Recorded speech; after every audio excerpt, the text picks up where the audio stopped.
रब्बानी दी scholar YouTube channel इल्मी, अदबी, दीनी, मिली, समाजी, सकाफ़ती, तहज़ीबी, फ़लाही, तिब्बी, फ़न्नी, माशी, तिजारती, माशरती, इंतज़ामी, इनकलाबी, तहरीकी, तहक़ीक़ी, तकनीकी, तफ्तीशी, तामीरी, तालीमी व मालूमाती यूट्यूब चैनल ज़रूर सब्सक्राइब करें, लाइक करें, शेयर करें और बेल आइकॉन प्रेस करें। रब्बानी दी स्कॉलर यूट्यूब चैनल। नाज़रीन इकराम, अस्सलाम वालेकुम। Rabbani the scholar YouTube channel पर हम आपका इस्तकबाल करते हैं, खुशामदीद। आज हमारे साथ हमारे इस प्लेटफॉर्म पर, हमारे इस चैनल पर जिस शख्सियत को हम पेश करने जा रहे हैं वो शख्सियत न सिर्फ तालीमी शख्सियत है बल्कि समाज व माशरे में अपनी खिदमात, बेशबहा खिदमात पेश करने वाली नौजवान हौसलामंद शख्सियत है। जैसा कि हमारे नाज़रीन जानते हैं कि हमारा Rabbani the scholar YouTube channel ऐसे तमाम लोगों की हौसला अफजाई, ऐसे तमाम लोगों की सराहना करना, सताइश करने के लिए वो हर जगह पहुंचने की कोशिश करती है। आज हमारे साथ जो शख्सियत यहाँ पर मौजूद है वो ताहिर हुसैन मोहम्मद इब्राहिम। मोहतरम ताहिर हुसैन मोहम्मद इब्राहिम साहब ना सिर्फ एजुकेशन से मुंसलिक है, ना सिर्फ दर्स व तदरीस से वाबस्ता हैं, बल्कि मास्टर यूनानी मेडिसिन के ये रूह रवां हैं और एक तरह से अपनी यूनानी मेडिसिन के ताल्लुक़ से अपने तमाम तर खिदमात वो बेशबहा खिदमात पेश कर रहे हैं। जैसा कि हमें अपनी मालूमात के हिसाब से जो बातें आया हुई है, जो बातें ज़ाहिर हुई हैं इनके ताल्लुक़ से, पिछले लॉकडाउन के पूरे पीरियड में आपने जिस अंदाज से लोगों की खिदमत की है, समाज व माशरे में अपना एक नुमाया व मुनफरिद मकाम बनाने की कोशिश की है, उसी के चलते आज हम इनके पास मौजूद हैं। मैं आपका तारुफ पेश करता चलूँ कि आप मोहम्मद ताहिर मोहम्मद इब्राहिम साहब, जो कि मास्टर एजुकेशन सोसाइटी के सदर हैं और दर्स व तदरीस से वाबस्तगी के साथ साथ अपने वालिदैन के आबाई पेशे को मुस्तहकम करने की तगोदू में है और बहुत ही बेहतर अंदाज से अपने इस आबाई पेशे को वो परवान चढ़ा रहे हैं, इसकी परवरिश व पर्दाख्त कर रहे हैं। मैं चाहता हूँ कि हमारे मोहम्मद ताहिर साहब आप नाजरीन से मुखातिब हों और अपने ताल्लुक़ से हमारे नाजरीन को चंद बातें बतलाएँ। बिस्मिल्लाहिर्रहमानिर्रहीम। सबसे पहले तो मैं रिज़वान रब्बानी सर का और रब्बानी यूट्यूब चैनल का बहुत बहुत शुक्रगुज़ार हूँ कि उन्होंने जो है तो मुझे अपने चैनल पर पेश करने की पूरी कोशिश की और एक मुखलिसाना खिदमत अंजाम दे रहे हैं। मैं उन्हें बहुत बहुत मुबारकबाद भी देना चाहता हूँ। सबसे पहले मैं ताहिर हुसैन मोहम्मद इब्राहिम, मास्टर यूनानी मेडिसिन के नाम से हमारी फर्म्स चलती है मालेगांव शहर में। अल्हम्दुलिल्लाह अल्लाह पाक ने हमें काफ़ी इज़्ज़त और नामता की है। दूसरा ये कि मैं masters educational and welfare society का सदर हूँ।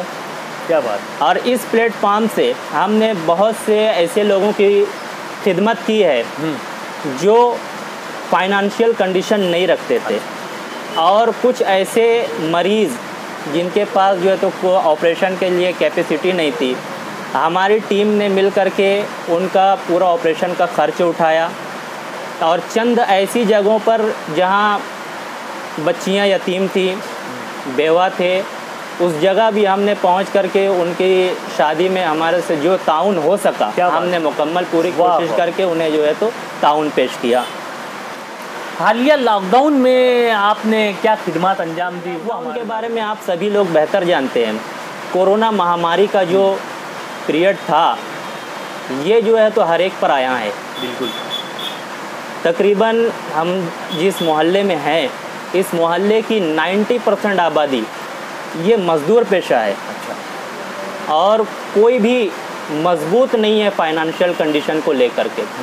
तो जो लॉकडाउन का जो मसला था, लॉकडाउन के वक्त में बहुत सारे ऐसे परेशान हाल अफराद थे जिनके पास पैसे की किल्लत थी। दूसरा ये कि घरों में उन्हें परेशानी थी राशन की। तीसरा कि जब उनको ज़रूरत थी दवाओं की, उस वक्त जो है तो शहर के बड़े बड़े हॉस्पिटल्स और दूसरे छोटे मोटे डॉक्टर्स भी जो है तो बंद करके रखे हुए थे। लेकिन उस वक्त तो अल्हम्दुलिल्लाह अल्लाह पाक ने हमें खिदमत के लिए कबूल किया और ऐसे अफराद जिनके पास जो है तो पैसों की कमी थी, हमने उन्हें मुफ्त दवाएँ दी। क्या बात। दूसरा ये कि शुगर के मरीज़, प्रेशर के मरीज़ जो उस वक्त जो है तो काफ़ी दिक्कतें झेल रहे थे, दवाइयाँ नहीं मिलने की वजह से, दस्तयाब नहीं होने की वजह से उन्हें बड़ी परेशानी का सामना करना पड़ा।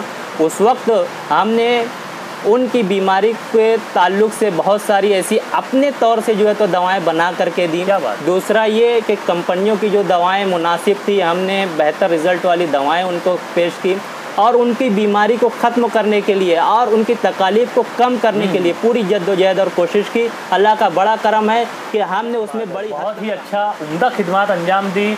जैसा कि मालेगांव शहर में ये एक मिजाज पाया जाता है कि यहाँ पर चाहे हमारे पास कुछ ना हो लेकिन हम दूसरों को देने की ज़रूर कोशिश करते हैं, और ये मिजाज, ये तहरीकी मिजाज, ये इनकलाबी मिजाज, ये मालेगांव का खासा है। और बिल्कुल उसी की नहज पर हमारे मोहम्मद ताहिर हुसैन साहब जो हैं, इन्होंने भी अपनी खिदमत पेश की है। मैं मुबारकबाद पेश करता हूँ। Rabbani the scholar YouTube channel की जानिब से आपको मुबारकबाद पेश की जाती है। मोहम्मद ताहिर साहब, जैसा कि मैंने आपके इंट्रोडक्शन में बतलाया कि आप तालीम व ताल्लुम और दर्स व तदरीस से भी वाबस्ता हैं, माशाल्लाह आप MA BEd भी हैं। तो हालिया जो रिज़ल्ट आउट हुआ है मालेगांव शहर में, SSC और HSC का जो रिज़ल्ट तलबा और तालबात ने लाया है, काफ़ी खुशकुन रहा है। तो इसमें आप अपने तासुरात बयान कीजिए। आप क्या रिज़ल्ट रहा है 10वीं और 12वीं का, मैं तो सबसे पहले मुबारकबाद पेश करना चाहता हूँ तमाम कामयाब तलबा और तालिबात को, और दूसरा है कि उनके लिए नेक ख्वाहिशात भी पेश करता हूँ। जो रिज़ल्ट आया है, एक बेहतरीन रिज़ल्ट आया है मालेगांव शहर का, जो हम देखते हैं तो एक बेहतरीन रिज़ल्ट आया। नियर अबाउट 80% के ऊपर रिज़ल्ट रहा है, 90% के ऊपर रहा है मालेगांव शहर का रिज़ल्ट। और मैं समझता हूँ कि इसमें भी तालबात ने जो है तो बाजी मारी है, लड़कों की बनिस्बत तालबात ने जो है तो बेहतर जो है रिज़ल्ट लेकर के आया है। और उनसे मैं यही कहना चाहता हूँ कि आपने कामयाबी तो हासिल कर ली, आप अपनी ज़िंदगी का जो मुस्तकबिल है बेहतर सोचकर समझकर जो है तो आपको आगे कदम बढ़ाना है। क्योंकि जो माहौल, जो हालात हैं मुसलमानों के खुसूसी तौर पर, मैं कहना चाहता हूँ कि जो हालात मुसलमानों के हैं, इसमें हमें बढ़ तालीम की फील्ड में हमें जो है तो बढ़ चढ़ कर जो है तो हिस्सा लेना है, और तालीम के मौके जहाँ तक हो सके हमें उसको जो है तो हासिल करना है। क्योंकि बग़ैर तालीम के किसी कौम की तरक्की नहीं है। मुसलमानों के लिए जो आज के बच्चे हैं ये मुस्तकबिल का सरमाया है। तो हमें जो हमारे रहबर हैं, जो सरपरस्त हैं, जो असातिज़ा हैं, हमें जो है तो हमारी ये ज़िम्मेदारी आती है कि जो बच्चे पास आउट हुए हैं उनकी मुकम्मल तौर से रहनुमाई करें, और UPSC MPSC के जो एग्ज़ाम हैं इसके लिए अभी से इनकी तैयारी करवाएं। मुकाबला जाती इम्तिहानात की तैयारी अभी से इन्हें करवाना चाहिए। क्योंकि गवर्नमेंट में आज मुसलमानों का जो रेशो है बिल्कुल कमतर होता चला जा रहा है। गवर्नमेंट सर्वेंट बोलो या गवर्नमेंट की किसी भी फील्ड में बोलो, ये रेशो जो है आज नियर अबाउट 1.95% मुसलमानों का है। इस वक्त हमें जिस तरीके से हिंदुस्तान में मुसलमानों की आबादी है, इससे दुगना रेशो हमें जो है तो इस फील्ड में लेकर के आना है। और मैं उम्मीद करता हूं कि तमाम पास आउट हुए तलबा हमारी इस बात पर जो है तो गौर करेंगे, और उनके जो सरपरस्त हैं, जो असातिज़ा हैं, ये मुकम्मल तौर से उनकी सही उम्दा बातें, बहुत ही बेहतरीन तज्ज़िया मैं समझता हूँ मोहम्मद ताहिर साहब ने पेश किया। गुज़िश्ता दिनों मैं एक दिगर इंटरव्यू में था, मैं नाज़रीन को बतलाना चाहूँगा, वहाँ पर भी एक बात सामने हमारे इंटरव्यूअर ने इस बात का इयादा किया था कि तालीम ज़रूरी है और तिजारत भी ज़रूरी है, लेकिन तालीम के साथ तिजारत ये इंतहाई ज़रूरी है। हम तिजारत तो करना शुरू कर देते हैं और हम तालीम से बेबहरा रह जाते हैं, तालीम से दूर होते चले जाते हैं। जबकि उनका कहना ये था, और मोहम्मद ताहिर साहब का भी यही कहना है, कि आप तालीम के साथ साथ तिजारत से जुड़िए। बहुत ही उम्दा मिसाल, जीती जागती मिसाल, बेहतरीन मिसाल खुद मोहम्मद ताहिर साहब यहाँ पर बैठे हुए हैं, जो कि मैंने कहा कि दर्स व तदरीस से वाबस्ता रहते हुए एक तिजारती शोबे को कामयाबी से चला रहे हैं। मैं मुबारकबाद पेश करता हूँ, और आपसे मैं ये जानना चाहूँगा कि आपकी ये यूनानी मेडिसिन से वाबस्तगी का, तो यूनानी मेडिसिन ये हमारा आबाई पेशा रहा है, और बचपन से जो है तो मैं इसे देखता आ रहा हूँ। और मैं आपको एक बात का खुलासा कर दूँ कि मेरे अब्बू मोहम्मद इब्राहिम अब्दुल दयान, इन्होंने जो है तो मुझसे ये बात कही है कि बेटा हमेशा तिजारत करो। क्या बात है। क्योंकि तिजारत में अल्लाह पाक ने 99% बरकत रखी है। दूसरा ये कि उन्होंने ये बात भी कही है कि आपको जितनी तालीम हो, जितनी मर्जी हो, तालीम हासिल कीजिए, बड़े से बड़ा ओहदा जो है, बड़े से बड़ी डिग्री हासिल कीजिए, क्योंकि हमारे नबी अकरम सल्लल्लाहु अलैहि वसल्लम ने फरमाया कि तालीम हासिल करो चाहे तुम्हें चीन जाना पड़े। ये हमारे नबी की बात है। दूसरा ये कि कुरान की जो सबसे पहली आयत आई, इकरा, पढ़ो, तो उसी तनाजुर में मेरे वालिद साहब ने ये बात कही है कि तालीम, असली तालीम जितनी हो आप हासिल कीजिए, कोई रोक टोक नहीं है।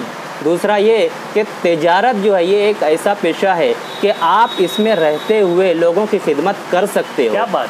तिजारत ये एक ऐसा पेशा है कि इसमें आदमी जहाँ तक हो सके ला महदूद इसमें जो है तो तरक्की हासिल करता है। आप देख लीजिए आज पूरा हिंदुस्तान कौन चलाता है? सारे तज्जार हैं। कोई नौकरी पेशा हो तो बता दीजिए। नौकरी करना कोई बुराई नहीं है, लेकिन अल्लाह, इंसान जब पैदा होता है तो अपनी किस्मत लेकर के पैदा होता है। तो बहुत सारे लोग ऐसे होते हैं जो तिजारत में, जिन्हें अल्लाह पाक बड़ी तरक्की देता है, और बहुत सारे ऐसे लोग होते हैं जो नौकरी करके लोगों की खिदमत करते हैं। जैसे असातिज़ाए किराम, ये जो है तो सरकारी नौकर होते हैं, लेकिन इनकी खिदमत आया है कि इन्हीं के ज़रिए से ताजिर भी बनता है, इन्हीं के ज़रिए से डॉक्टर भी बनता है, इन्हीं के ज़रिए से वकील और टीचर भी बनते हैं। क्या बात। तो दोनों में फ़र्क करना कोई मुनासिब बात नहीं है। हर कोई अपनी जगह पर और अपनी फील्ड में बेहतर। अच्छी बातें, बहुत ही उम्दा बातें आपने हमारे नाजरीन तक पहुंचाई। मैं आपके शोबे के ताल्लुक से एक सवाल करना चाहूँगा कि सोसाइटी में, समाज में यूनानी मेडिसिन के क्या असरात हैं? बहुत बढ़िया सवाल। मैं इस सवाल का कुछ इंतज़ार भी कर रहा था कि ऐसा कुछ सवाल आए। तो सबसे पहले तो मैं ये कहूँगा कि हर चीज़ अपनी अस्ल की तरफ लौटती है। इस बात को आप जानते होंगे। क्या बात। यूनानी पेशा जो है, यूनानी दवाएं जो है, ये कदीम जड़ी बूटियों से बनी हुई होती हैं, और हमारे आबा व अजदाद आज से हज़ारों साल पहले, जब तो एलोपैथी का कोई तस्वुर भी नहीं था, उस वक्त तो इन्हीं दवाओं से जो है तो इलाज किया जाता था। आज ज़माना उसी तरफ पलट रहा है, क्योंकि लोगों ने देख लिया कि जो फास्ट जो इलाज होता है, ये जो है तो वक्ती तौर पर हमें आराम तो दे देता है, लेकिन किसी दूसरे नुकसान की वजह भी बनता है। क्या बात। इसकी सबसे बड़ी मिसाल शुगर पेशेंट है। शुगर पेशेंट को आप जो है तो दवाएं दो, कितने दिन वो दवाएं खाएगा? उसको किडनी का प्रॉब्लम आना ही आना होता है। आप हार्ट पेशेंट जिन्हें अटैक आ चुका हो या उनकी कोई बाईपास या कोई प्रॉब्लम हो गया हो, उनकी जो है तो ज़िंदगी भर दवाएं चलती है। आप उनकी सेहत का तज्ज़िया कर लीजिए। उसके मुकाबले में आप यूनानी फील्ड में अगर आते हो, इसकी दवाएं इस्तेमाल करते हो, तो आपके सामने एक नज़ीर और एक मिसाल मैं पेश करना चाहता हूं कि चंद दिनों पहले मैं दिल्ली में था। उस वक्त जो है तो एक बड़ी उम्र के, मैं समझता हूं 70 से 80 साल की उम्र के एक पेशेंट थे, और उनकी दिल की 3 रगें 90% बंद हो चुकी थी। डॉक्टर ने उनसे कहा था कि बगैर बाईपास के आप ज़िंदा नहीं रह सकते। उन्होंने डॉक्टर से चैलेंज किया और यूनानी दवाओं का इस्तेमाल किया। करीबन 2 से 2.5 महीनों के अंदर 60% उन्होंने अपनी नसों का चेकअप ख़त्म करवा दिया। क्या बात। दूसरा ये कि मेरे वालिद साहब अभी चंद दिन पहले, कुछ महीने पहले की मैं आपको बात बता दूं, उन्हें अटैक का मसला आया। उनकी जो है तो रगें चेकअप थी। डॉक्टर ने उन्हें कहा कि आपको बगैर बाईपास के जो है तो आप ज़िंदा नहीं रह सकते, आपको फ़ौरन बाईपास करना होगा। लेकिन उन्होंने सिर्फ और सिर्फ यूनानी दवाओं पर इन्हिसार किया। आज भी अल्हम्दुलिल्लाह पाक ने उन्हें सेहत अता फरमाई है, बगैर किसी एलोपैथी दवा के। तो मैं ये हमारे नाजरीन से यही बात कहना चाहता हूँ कि यूनानी दवाएं, आजकल लोग इसे समझते हैं कि घान कचरे की दवाएं होती है, बल्कि ये नहीं है। सबसे बेस्ट दवा अगर है फिलवक्त, मैं 5 साल एलोपैथी में भी रहा हूँ। मैं आपको यही बता दूँ, 5 साल, सन 2007 से 2012 तक मैं एलोपैथी फील्ड में भी रहा हूँ और आज भी अल्हम्दुलिल्लाह एलोपैथी से जो है तो हम जुड़े हुए हैं। लेकिन मेरा अपना तजुर्बा, मैं आपको ये बता दूं कि यूनानी दवाएं दूसरी तमाम दवाओं से बेहतरीन रिजल्ट देती है और जो बीमारियां हो उसे मुकम्मल तौर से जड़ से ख़त्म करने की सलाहियत सिर्फ और सिर्फ यूनानी मेडिसिन में है। यूनानी मेडिसिन का दवाओं का जो तो कोई साइड इफ़ेक्ट भी नहीं होता है। बातें कही और इनकी बातों की सदाकत का यूनानी काढ़ा मशहूर हुआ, मालेगांव पैटर्न बना, मालेगांव से कोरोना का खात्मा हुआ। इस तरह से हमें चाहिए कि हम यूनानी से जुड़ें, जैसा कि इन्होंने कहा कि हम अपने असल की तरफ जो है वो वापस आते हैं। और ये मैं चाहूँगा कि हमारे मोहम्मद ताहिर साहब, जैसा कि हालिया रिज़ल्ट जो 10वीं और 12वीं का आउट हुआ और तलबा और तालबात का रुझान भी मेडिकल फील्ड में होता है, तो क्या उन्हें यूनानी की तरफ भी रग़बत हासिल करना चाहिए या HSC के बाद यूनानी फील्ड का क्या स्कोप है? सबसे पहले तो देखो, हर कोई जो है तो अपनी अलग दिलचस्पी रखता है। जिसे इंटरेस्ट है, जिसमें दिलचस्पी है, उसे वो चीज़ करना चाहिए। लेकिन सर का ऐसा कहना है कि जो 12वीं का रिज़ल्ट आउटपुट हुआ तो तलबा को यूनानी में आना चाहिए या यूनानी फील्ड ज्वाइन करना चाहिए या नहीं, या इसका स्कोप इन्होंने पूछा। तो मैं ये कहता हूँ कि आप हालिया जो दिन चल रहे हैं, आप इस पर जो है तो तवज्जो दीजिए कि मालेगांव तो छोड़ दीजिए, हिंदुस्तान छोड़ दीजिए, नियर अबाउट US और आयरलैंड, इन जगहों पर भी जो है तो हमने यूनानी काढ़ा भेजा है। क्या बात है, वाह! हमने अब आप इस बात का तजुर्बा कर लीजिए कि इसका स्कोप क्या हो सकता है। हिंदुस्तान तो हाँ ये कदीम है, हाँ यहाँ से कदीम तौर से जो है तो यूनानी चल रही है, लेकिन आज के जो सुपर पावर हैं वो सुपर पावर भी इसको अपना रहे हैं, इसको अडॉप्ट कर रहे हैं। तो इसकी फील्ड, इसकी जो फील्ड है, इसका स्कोप बहुत बड़ा है। और सिर्फ इतना है यूनानी हमदर्द रेक्स से लेकर के यूनानी है, ऐसा नहीं है। यूनानी एक लामहदूद ये फील्ड है। इसमें जिस तरफ आप जैसा चाहो अपने तजुर्बे से जो है तो आप हासिल कर सकते हो और उसको दे सकते हो। किसी वक्त प्रोग्राम में मैंने ये बात कही थी तो यूनानी के जो बड़े बड़े डॉक्टर्स थे उनसे ये सवाल किया था, हमारे प्रेशर के जो मरीज़ होते हैं, हाँ, उनके लिए जो तो असरोल एक दवा आती है, असरोल, उससे जो है तो बनी हुई दवाएं सिर्फ देते हैं यूनानी वाले। जबकि यूनानी की बनिस्बत बाद में आई हुई एलोपैथी बहुत सारी दवाएं ईजाद कर चुकी, हमने क्यों नहीं इसमें तरक्की की? उस वक्त इस पर गौर किया गया था। और मैं समझता हूँ दवाखाना तिब्बिया कॉलेज, मुस्लिम यूनिवर्सिटी, इन्होंने जो है तो तजुर्बा शुरू किया और आज अल्हम्दुलिल्लाह 25 से 30 ऐसी दवाएं उन्होंने जदीद दवाएं तैयार की है जो फ़ौरन से जो है तो प्रेशर को कंट्रोल कर लेती है। तो एलोपैथी और यूनानी में मैं समझता हूँ अब कोई अंतर नहीं रह गया, आपको इंस्टेंट जो है तो इसका रिजल्ट मिल जाता है। और यूनानी मेडिसिन का जो स्कोप है ये बड़ा वास्ट है, हर कोई इसमें जो है तो अपनी किस्मत आजमा सकता है। और अगर इस फील्ड को अपनाते हो तो ये तो तुम्हें रोज़ी देगा ही देगा, इसके ज़रिए से आप खिदमत खल्क भी करोगे। बहुत ही उम्दा बातें, बहुत ही उम्दा जवाब हमारे मोहम्मद ताहिर साहब ने हमारे नाजरीन के सामने पेश किया। और एक तरह से जो तज्ज़िया और जो इनका मुशाहिदा रहा है, जो बातें इन्होंने कही है कि हालिया लॉकडाउन में और कोरोना वबा के इस दौर में यूनानी ने जो काम किया है वो एलोपैथी ने नहीं किया है और इसका बाकायदा बरमला इजहार भी इन्होंने किया। मैं बहुत मुबारकबाद पेश करता हूँ। आप हमारे नाजरीन को कुछ अपने प्रोडक्ट के बारे में बतलाएं कि आपके यहाँ कौन कौन से प्रोडक्ट हैं या आप किसको तरजीह है? हमदर्द सबसे बड़ी कंपनी है यूनानी में और हमदर्द कंपनी मुसलमानों का सबसे बड़ा सरमाया है। तो यूनानी की जितनी भी कंपनियां हैं इसको उरूज पर लाना ये हमारी ज़िम्मेदारी है। आज हर कोई एक के ऊपर एक सबकत लेना चाहता है, कोई प्रोडक्ट ऐसा नहीं है कि हमें जो है तो उसमें रिज़ल्ट नहीं मिले, बल्कि देने वाले के ऊपर ये होता है कि वो मरीज़ को सही प्रोडक्ट देवे, उसके इलाज की जो उसको सही प्रोडक्ट लग रहा है, जो दवाएं उसके लिए बेहतर हो वही प्रोडक्ट दे, तो हर प्रोडक्ट रिजल्ट देता है। बस सिर्फ देने वाले के ऊपर होता है कि वो सही प्रोडक्ट तजवीज़ करके देवे। यही कहना मेरा है यूनानी को लेकर के। बहुत ही अच्छी बातें बतलाई आपने हमारे नाजरीन को, और एक तरह से एक उम्दा सेशन हमारे नाजरीन तक हम पहुंचाने की कोशिश में हैं। समाज और माशरे में, समाज और माशरे की फलाह व बहबूद के लिए, समाज और माशरे के इस्तेफादा के लिए हमारे तमाम नाजरीन को कुछ न कुछ हमारे वीडियो से फ़ायदा मिले। Rabbani the scholar YouTube channel इसी तगोदो में होता है, इसी तरफ उसकी नज़रें होती है कि किस तरह से हम मुफाद आम्मा के तहत होने वाले कामों में अपनी शमूलियत दर्ज करवाएं। और ये उसी का सिलसिला था जो मोहम्मद ताहिर साहब को हमने अपने प्लेटफॉर्म पर आने के लिए मदऊ किया, उन्हें चुना और उन्होंने बेअसरात से जो है हमें नवाजा। हम इनका शुक्रिया अदा करते हैं। Rabbani the scholar YouTube channel की जानिब से आपका शुक्रिया अदा किया जाता है। बहुत शुक्रिया। खुदा हाफिज़।